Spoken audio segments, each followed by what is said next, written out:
E olha, a bancada amazonense se reuniu ontem com o ministro do Supremo Tribunal Federal, Alexandre de Moraes, relator das ações diretas de inconstitucionalidade, para tentar derrubar partes do decreto presidencial que reduziu de 25% para 35% o imposto, o IPI.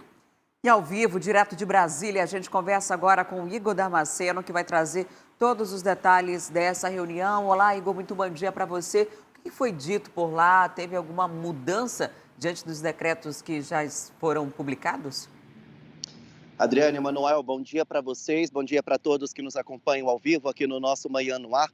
Olha, esse encontro de parte dos parlamentares da bancada do Amazonas lá no Congresso Nacional com o ministro do Supremo Tribunal Federal, Alexandre de Moraes, foi ontem por volta das 18 horas no Tribunal Superior Eleitoral, onde Alexandre de Moraes é o vice-presidente. Os parlamentares se encontraram com o ministro para falar os motivos desses dois decretos serem tão danosos à Zona Franca de Manaus. Primeiro, eles falaram do decreto que prevê o corte total do IPI para concentrados, mas também explicaram quais são os efeitos e a importância de reverter o decreto que prevê a isenção de 35% de outros produtos para todo o país.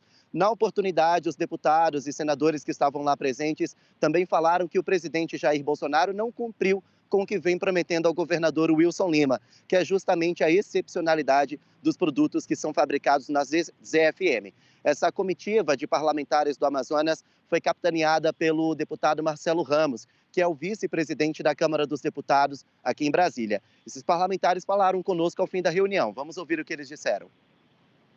Com o ministro também foi colocado argumentos relacionados à questão ambiental, porque hoje nós sabemos da Zona Franca, a importância dela para preservar a floresta e também outras atividades predatórias e até ilegais. Na verdade, isso vai acabar empurrando milhares de pessoas para atividades como o garimpo, uma série de atividades hoje até ligada ao narcotráfico. Então, se levou também preocupações relacionadas a um futuro do Estado. O desemprego em Manaus, o desemprego na Jaiôna, em Figueiredo, o desemprego de quem planta Guaraná em Maués, a falta de recursos para financiamento de escola pública, de hospital público, pagamento de servidores, de recursos que são destinados ao nosso interior já tão pobre. Então é um misto de uma argumentação jurídica e uma demonstração do impacto catastrófico do ponto de vista social para a nossa gente. Sentimos o ministro muito sensibilizado e eu quero crer que a liminar será deferida em breve. E agora a gente está muito esperançoso que a gente possa ter êxito nesse pedido dessa liminar.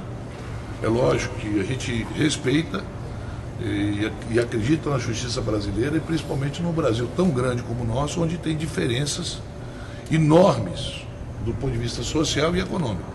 E a Zona Franca, como todo mundo sabe, é uma dependência muito grande que nós temos lá no Amazonas.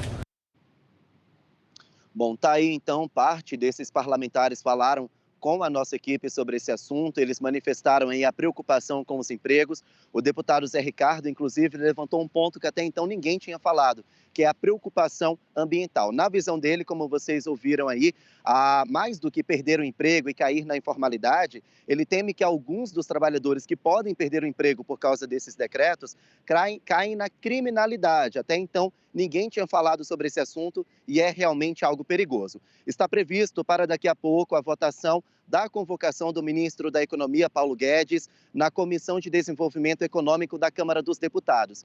Quem preside essa comissão é o deputado Sidney Leite. Ele falou sobre esse assunto e explicou por que Paulo Guedes deve ir à comissão. Vamos ouvir o que ele disse.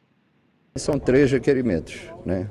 Em 2, um do deputado José Ricardo e um de minha autoria com o deputado Bosco Saraiva. Eles estão em pauta, o primeiro da pauta é do deputado Zé Ricardo e será votado esse requerimento que trata da convocação do ministro Paulo Guedes. O objetivo de nós apresentarmos esse requerimento é que o ministro se furtou a debater isso com a bancada.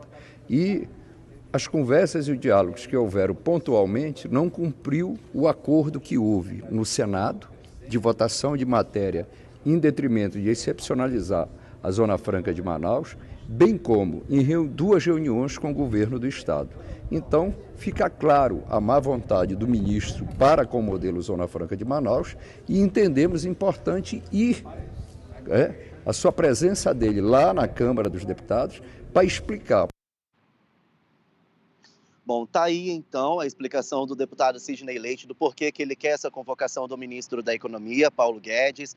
Como ele lembrou aí, o presidente Jair Bolsonaro não vem cumprindo com o que tem prometido ao governador Wilson Lima. Os decretos têm sido reeditados e nada da excepcionalidade dos produtos que são fabricados na Zona Franca de Manaus. Então ele quer saber o porquê e também o porquê que não há diálogo com a bancada amazonense lá no Congresso Nacional. Daqui a pouquinho, por volta das 10 horas da manhã, está prevista a votação dessa convocação do ministro. Por se tratar de uma convocação, se for aprovada, ele é obrigado a comparecer à Câmara dos Deputados. Se não, vai cometer crime de responsabilidade. Eu vou acompanhar tudinho e vou trazer mais detalhes para a gente aqui no Manhã no Ar.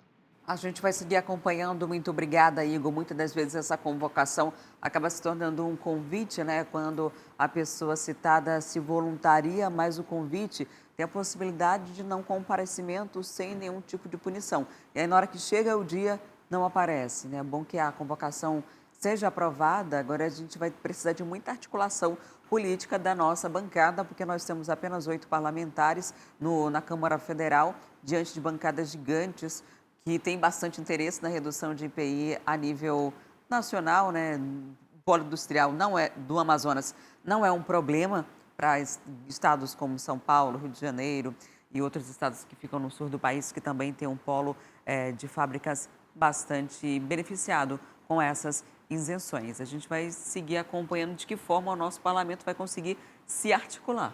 A forma como o deputado José Ricardo e Marcelo Ramos colocaram os impactos, os efeitos dessa situação para a Zona Franca de Manaus, me parece muito claro. O ministro Alexandre de Moraes vai poder considerar, tendo esse parâmetro, tendo a voz dos parlamentares amazonenses, né, a visão de quem conhece a região, vai ter esse parâmetro para avaliar e, ao mesmo tempo, no aspecto jurídico, ninguém melhor do que o ministro do do Supremo Tribunal Federal para avaliar. Porque se temos uma Zona Franca garantida em lei, garantida pela Constituição, para operar com incentivos fiscais, com benefícios que tragam o investimento para cá e outra, que mantenha os investimentos aqui, se a Constituição, por um lado, assegura essa Zona Franca, por que, por outro lado, na prática, a política governamental não assegura essas garantias por meio dos decretos? É algo que o ministro vai avaliar e, como você disse, a gente vai seguir acompanhando, porque é do interesse principalmente dos amazonenses. Gostou do vídeo? Vem ver mais no nosso canal. Não esqueça de se inscrever e ativar as notificações.